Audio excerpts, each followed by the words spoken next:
गत 23 तारीख दिन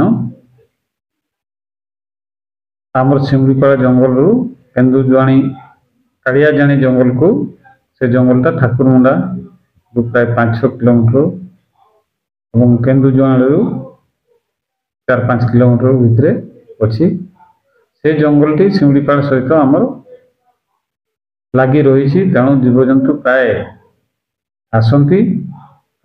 23 तारीख दिन गोटे बाघर पाद चिन्ह पाइलु और तदंत करूँ। सेटा जनागला आम ट्राप कैमेरा चारिआडे बसईलु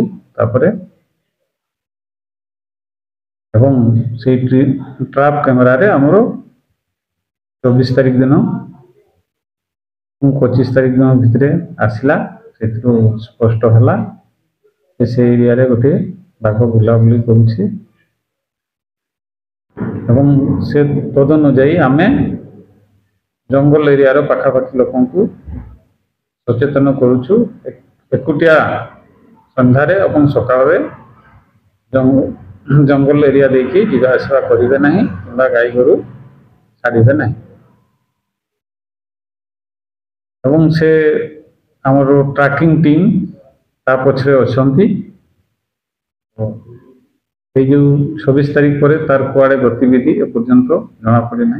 और दिन 2 दिन भितर आम स्पष्ट भाव में जनइबू जे फेरीगला। धन्यवाद।